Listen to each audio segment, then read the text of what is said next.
Olá, hoje é dia 12 de novembro de 2022 e seguimos agora com o capítulo 49 do livro Os Mensageiros de André Luiz, Máquina Divina. Encontramos Aniceto, André e Vicente agora ao lado de um senhor já agonizante numa situação que estava próximo do desencarne. Aproximadamente um homem de 60 anos, que a leucemia aniquilava ele morosamente, como comenta aqui no capítulo.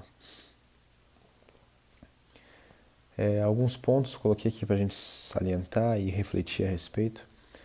Primeiro, novamente, sobre a nossa percepção tão superficial das coisas, né, devido à nossa capacidade ainda filtrada pela matéria. E até logo na espiritual, quando não estamos acostumados a utilizá-la de maneira para o bem. Então, André inicia a observação deste senhor e necessita de que Aniceto coloque a mão sobre a sua fronte para possibilitar, com auxílio magnético, uma percepção mais aguçada do que acontecia. E André então consegue observar ainda com mais profundidade o funcionamento do corpo humano daquele senhor. Ele conseguia perceber já a instabilidade do funcionamento das células, a invasão das bactérias e dos micróbios que ali atingiam cada parte do corpo daquele senhor já em processo avançado de desencarne. Conseguia observar ainda os sistemas que funcionavam, as células, os tecidos, os órgãos, e percebeu que o desencarne ele ocorre de forma não de uma vez só, e sim por partes. Ele observa que cada parte, à medida que os invasores, né, as doenças, tomavam conta de certo centro, é nesse momento que havia o desenlace específico do espírito, né, do perispírito ao corpo. Outro ponto que a gente pode comentar é quando o André ele observa uma luz a se irradiar da cabeça desse enfermo. E aí Aniceto comenta: a luz que você observa é a mente para cuja definição essencial não temos por agora conceituação humana. Repare a máquina divina do homem, o tabernáculo sagrado que o Senhor permitiu se formasse na terra para a sublime habitação temporária do Espírito. Aniceto fala, né, para André observar todas aquelas partes que a gente comentou agora. E aí Aniceto ele comenta logo após: o organismo vivo, André, representa uma conquista laboriosa da humanidade terrestre, no quadro de concessões do Eterno Pai. Pode você agora identificar os movimentos da matéria viva. Cada órgão é um departamento, autônomo na esfera celular, subordinado ao pensamento do homem. Cada glândula é um centro de serviços ativos. Há muita afinidade entre o corpo físico e a máquina moderna. São ambos impulsionados pela carga de combustível, com a diferença de que no homem a combustão química obedece ao senso espiritual que dirige a vida organizada. É na mente que temos o governo dessa usina maravilhosa. Então, ele mostrando como há um centro de controle do nosso corpo colocado ali na mente, que na mente há o espírito tomando conta de todas as partes do nosso corpo.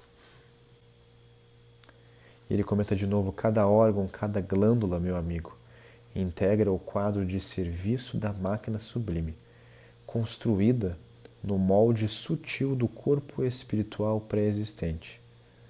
E por isso mesmo chegará o tempo em que a ciência reconhecerá qualquer abuso do homem como ofensa causada a si mesmo. Então, há um espírito, um corpo espiritual, né, que chamamos aqui de perispírito, que vai trazer a aparência e as minúcias que existem no nosso corpo físico. Todas elas colocadas numa lei maior para o nosso desenvolvimento, para a nossa evolução e nosso aprendizado. Então, todas as doenças que temos, todas as dificuldades que passamos, inclusive físicas, são trazidas de um molde espiritual que nos faz crescer como espírito em si.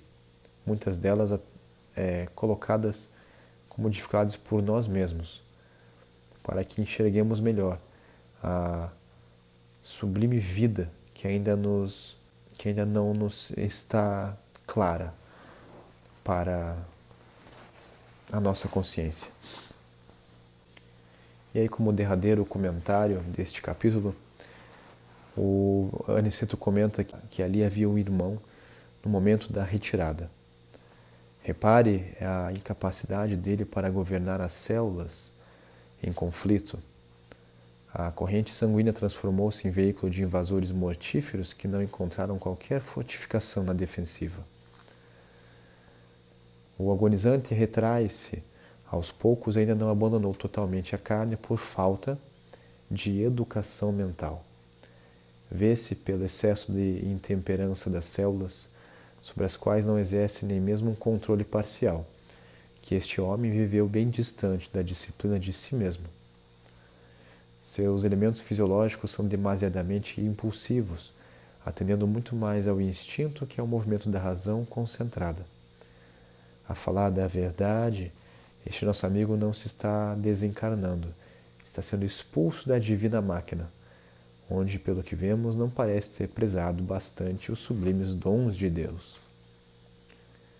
Então, nossos comportamentos, nossos pensamentos, nossas ações durante a vida acabam colocando consequências profundas em nosso corpo. Por mais que a gente não perceba, influenciará a forma como a gente desencarna, influenciará a forma como nossas células funcionam. É natural que assim o seja. E quanto mais desenlaçados da matéria estejamos, quanto mais conhecimento também tenhamos em relação ao mundo fora da carne, mais fácil será o prosseguir de nossa vida, na continuidade desse mundo infinito, que ainda pouco conhecemos ou pouco nos lembramos.